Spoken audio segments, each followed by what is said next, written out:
Bayangkan sebuah dunia di mana pangan, sesuatu yang paling mendasar bagi kehidupan, tidak lagi berada di tangan masyarakat, tetapi digenggam oleh segelintir perusahaan raksasa. Dari susu bayi, kopi instan, hingga makanan hewan, hampir semuanya lahir dari strategi bisnis yang dirancang di ruang rapat perusahaan multinasional. Hanya butuh satu keputusan dari kantor pusat untuk mengguncang harga global. Sebuah kebijakan distribusi mampu menentukan seberapa besar ketersediaan pangan di berbagai negara. Sementara hasil panen petani kecil tersingkir karena tidak sesuai standar yang telah ditetapkan. Rantai pasok yang seharusnya adil berubah menjadi alat dominasi. Pangan kini bukan hanya soal kebutuhan perut, tetapi juga soal siapa yang menguasai pasar, siapa yang menentukan standar, dan siapa yang mengendalikan arah masa depan gizi. Makanan budaya lokal perlahan tersisih, digantikan rasa yang seragam, praktis, instan, dan homogen. Di balik setiap merek yang tampak beragam, tersembunyi wajah-wajah korporasi yang sama. Korporasi ini menawarkan ilusi pilihan yang tidak hanya mendominasi, tapi juga mengancam kedaulatan pangan sebuah negara. Sebuah pertanyaan yang menyikap realitas, apakah dominasi dari Big Food ini bertujuan untuk ketahanan pangan, atau sekedar strategi untuk memastikan kendali tetap berada di tangan mereka? Mari kita bahas. Pergeseran sistem pangan berubah drastis sejak dekade 1970-an hingga tahun 2000. Ketika gelombang globalisasi dan perdagangan bebas menyeret petani kecil ke pasar dunia, mereka dipaksa masuk ke rantai pasok global, namun dengan posisi tawar yang nyaris tidak ada. Harga, distribusi, hingga akses pasar ditentukan oleh segelintir korporasi raksasa. Akses pasar global akhirnya hanya menjadi kedok untuk hilangnya kedaulatan pangan lokal. Kini kita hidup di era modern yang dikendalikan oleh siapa yang disebut Big Food. Hanya sekitar 10 perusahaan multinasional yang menguasai ratusan merek makanan dan minuman di seluruh dunia. Dari susu bayi, kopi instan, hingga makanan hewan peliharaan, semuanya ada di bawah kendali korporasi yang sama. Di puncak piramida berdiri Nestle, raksasa asal Swiss dengan pendapatan lebih dari 100 miliar dolar per tahunnya. Dari Cerelac, Nescafe, Ferrer, hingga Purina, hampir semua rumah tangga modern bersentuhan dengan produk Nestle. Lalu ada PepsiCo yang tidak hanya menjual Pepsi, tetapi juga Lay's, Quaker Oats, dan Doritos. GVS dari Brasil dan Tyson Foods dari Amerika Serikat menguasai pasokan daging dunia dalam skala industri.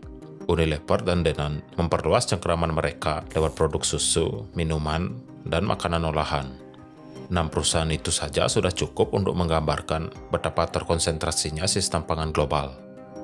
Kita seolah-olah hidup di dunia penuh pilihan, padahal beragam label di rak-rak supermarket hanyalah wajah yang berbeda dari perusahaan yang sama. Inilah yang disebut para peneliti sebagai ilusi diversitas. Kebebasan memilih hanya mitos, kendali sesungguhnya telah dipusatkan pada segelintir korporasi. Profesor Marion Nestle dari New York University mengingatkan, industri makanan adalah salah satu kekuatan paling berpengaruh di dunia. Mereka bukan hanya menentukan apa yang kita makan, tetapi juga bagaimana kita memaknai makanan itu sendiri.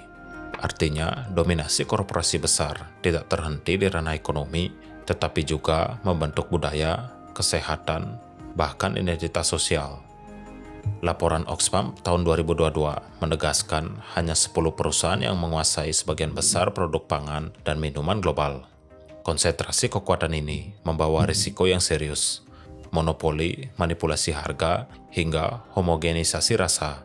Seperti yang pernah dikatakan Raj Patel dalam bukunya Stafford and Starford, sistem pangan global bukan dirancang untuk memberi makan dunia, melainkan untuk memberi makan keuntungan. Akibatnya, petani kecil tersingkir, produk pangan lokal yang seharusnya mencerminkan identitas budaya perlahan digantikan formula standar global. Masyarakat direduksi menjadi konsumen pasif yang menelan rasa yang seragam, kehilangan hak untuk menentukan apa yang ditanam, dimakan, dan diwariskan. Apakah adil jika segelintir perusahaan menentukan pangan miliaran orang di dunia? Faktanya, kedaulatan pangan kini telah bergeser. Sistem pangan dunia tidak lagi sekedar tentang memberi makan manusia, tetapi tentang memperbesar margin keuntungan raksasa korporasi. Selama orientasi itu tidak berubah, pangan akan terus menjadi instrumen kekuasaan ekonomi, terkonsentrasi pada segelintir korporasi, sementara masyarakat dunia secara tidak langsung dipaksa mengikuti aturan yang mereka buat. Kekuatan terbesar para raksasa pangan bukan sekedar pada skala bisnis mereka, melainkan pada cara mereka menguasai seluruh rantai makanan, dari lahan pertanian, jalur distribusi, hingga dapur rumah tangga. Kontrol ini tidak selalu tampak di permukaan, tetapi dampaknya terasa di setiap sendok yang kita makan. Pertama, mereka mengendalikan pasokan dan distribusi. Harga pangan dunia bisa berputar hanya karena keputusan segelintir korporasi.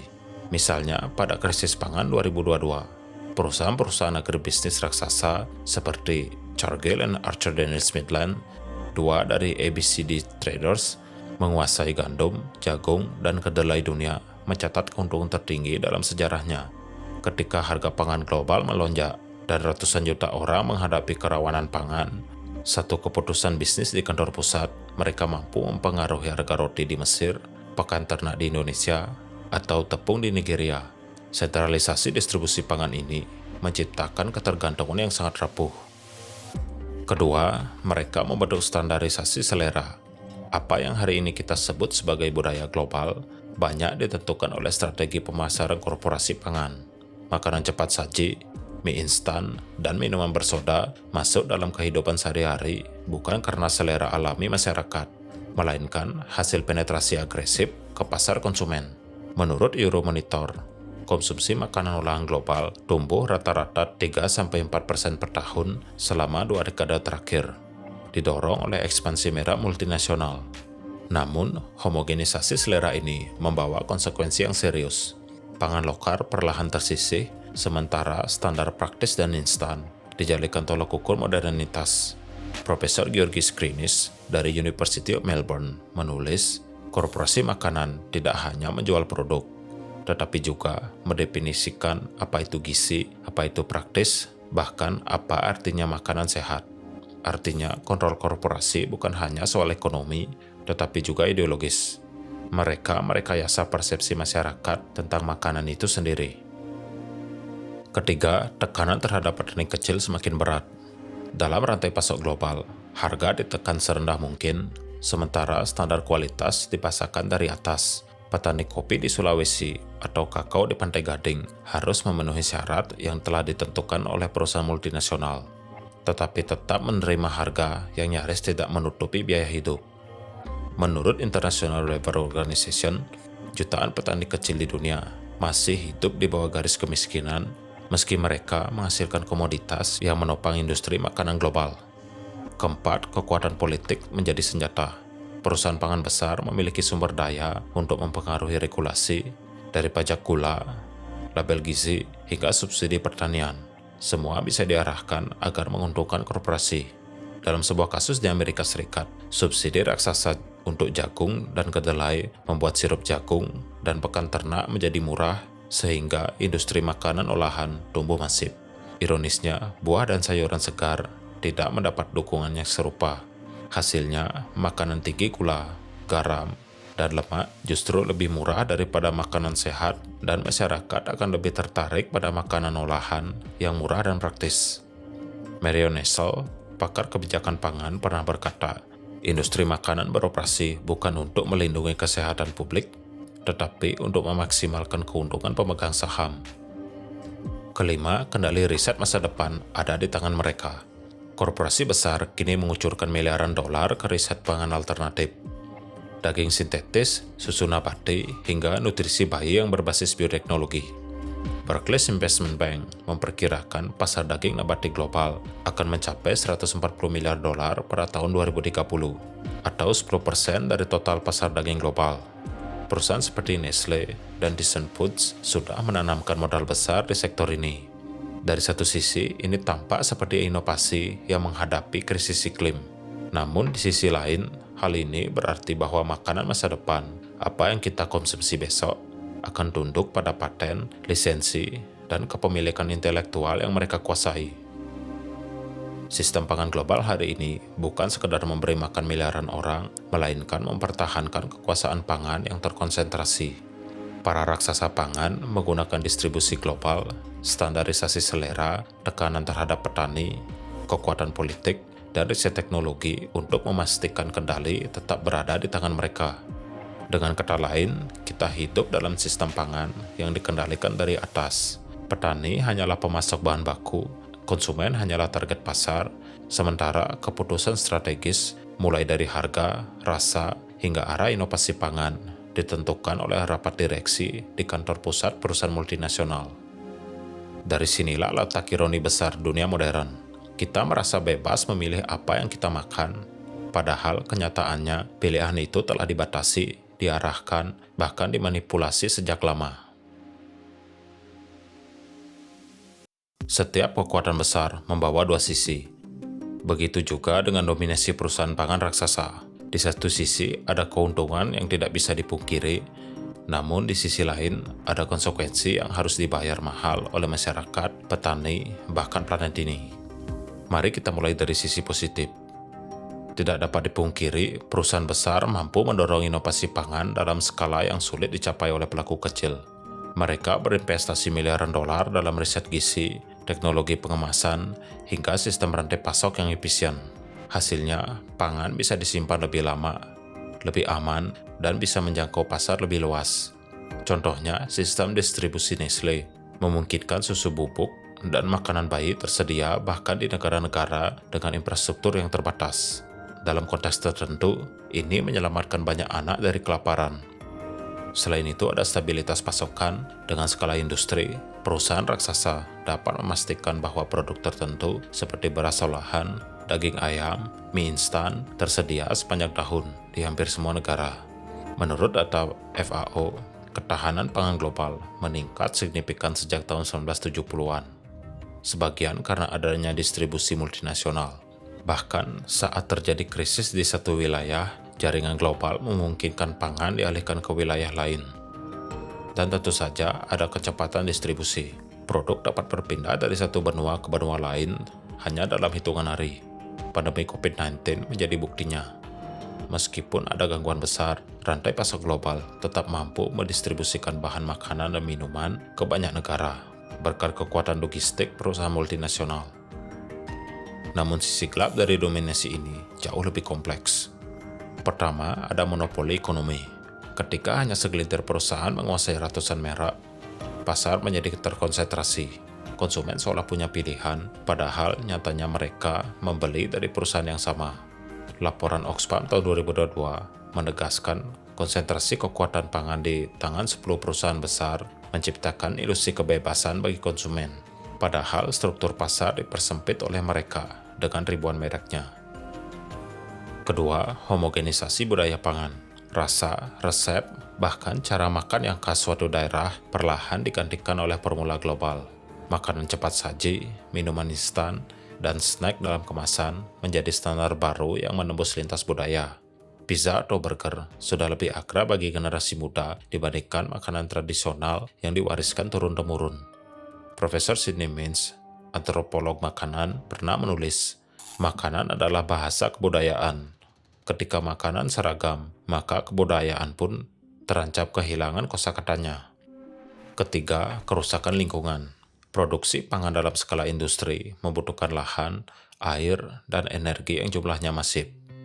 Menurut laporan IPCC 2019, sektor pangan global menyumbang sekitar 21-37% dari total emisi gas rumah kaca. Industri daging, khususnya dikendalikan oleh raksasa seperti JBS dan Tyson Foods, menjadi salah satu penyumbang terbesar. Deforestasi hutan Amazon misalnya, sebagian besar didorong oleh ekspansi lahan untuk peternakan sapi yang memasok rantai pasok global. Apa yang tampak sebagai ayam goreng atau burger di piring kita, bisa berarti hilangnya ribuan hektar hutan tropis di sisi lain dunia. Keempat, ketergantungan global. Sistem pangan yang terpusat membuat banyak negara kehilangan kedaulatan pangan. Ketika impor bahan baku atau produk jadi mendominasi, masyarakat lokal semakin bergantung pada keputusan perusahaan asing. Contoh nyata terlihat di Afrika, di mana lebih dari 80% susu bubuk yang beredar berasal dari impor Eropa.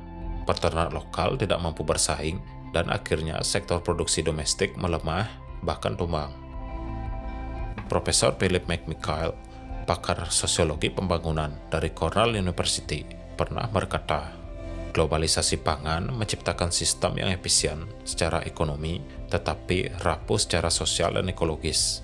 Ia memusatkan kendali pada sedikit tangan sambil melemahkan kemampuan masyarakat untuk mengendalikan pangan mereka sendiri. Kutipan ini merangkum dilema yang sedang kita hadapi. Efisiensi yang dibanggakan sistem global seringkali tidak seimbang dengan risiko yang ditimbulkannya. Kita mendapat pangan yang lebih murah, lebih cepat, lebih seragam, namun sebagai gantinya, kita kehilangan keragaman budaya, merusak lingkungan, dan ketergantungan masa depan pangan pada raksasa korporasi. Jika pangan adalah pondasi kehidupan, maka mengembalikan kendali pangan pada masyarakat adalah syarat mutlak bagi masa depan yang adil dan berkelanjutan. Jalan keluar tidak hanya bisa menunggu kemurahan hati korporasi. Ia harus lahir dari keberanian politik, kesadaran kolektif, dan perubahan sistemik. Pertama, kedaulatan pangan lokal harus diperkuat. Negara perlu memberikan dukungan nyata kepada petani kecil dari akses permodalan, teknologi, hingga perlindungan harga, agar mereka tidak sekedar menjadi pemasok murah dalam rantai pasok global, tetapi aktor utama dalam menyediakan pangan bagi bangsanya sendiri. Kedua, transparansi rantai pasok wajib ditegakkan. Publik berhak tahu dari mana pangan berasal, bagaimana ia diproduksi, dan siapa yang mengendalikan harganya. Regulasi yang ketat atas monopoli dan akuisisi perlu ditegakkan untuk mencegah semakin terkonsentrasinya kekuasaan di tangan segelintir korporasi. Ketiga, diversifikasi pangan lokal harus diperkuat. Pangan tradisional bukan sekedar soal selera, melainkan identitas dan ketahanan. Mendorong konsumsi pangan lokal berarti melawan homogenisasi budaya sekaligus memperkuat daya tahan masyarakat terhadap goncangan pasar global. Keempat, transformasi konsumsi masyarakat menjadi kunci. Edukasi publik tentang pentingnya pola makan sehat, berkelanjutan, dan berbasis lokal dapat memutus ketergantungan pada produk ultra proses. Pilihan konsumen bila dilakukan secara kolektif bisa menjadi tekanan besar terhadap arah industri pangan. Dan yang terakhir, kerjasama global yang berkeadilan harus dibangun. Bukan sekedar perdagangan bebas yang menguntungkan korporasi, tetapi perjanjian internasional yang menempatkan hak atas pangan sebagai hak asasi manusia. Pangan adalah pondasi kehidupan, tetapi hari ini ia bukan lagi sekedar kebutuhan dasar, ia telah menjadi instrumen kekuasaan korporasi. Dari susu bayi, kopi instan, hingga gandum yang dijadikan roti berada dalam kendali segelintir korporasi multinasional. Mereka tidak hanya menguasai pasar, tetapi juga narasi. Mereka menentukan standar rasa, mendikte apa yang disebut sehat, bahkan mempengaruhi regulasi politik demi menjaga aliran keuntungan. Petani kecil yang dulu menjadi tulang punggung pangan semakin terpinggirkan, sementara konsumen hanya diberi ilusi kebebasan memilih, padahal hampir semua pilihan dimiliki oleh beberapa perusahaan saja. Bahaya dari sistem ini bukan sekedar teori. Satu gangguan produksi, satu embargo, atau satu spekulasi harga di pasar global bisa mengguncang pasokan pangan miliaran orang di dunia. Dan ketika itu terjadi, yang menderita bukanlah perusahaan, melainkan masyarakat dunia yang terlanjur bergantung pada pangan yang dikuasai korporasi multinasional.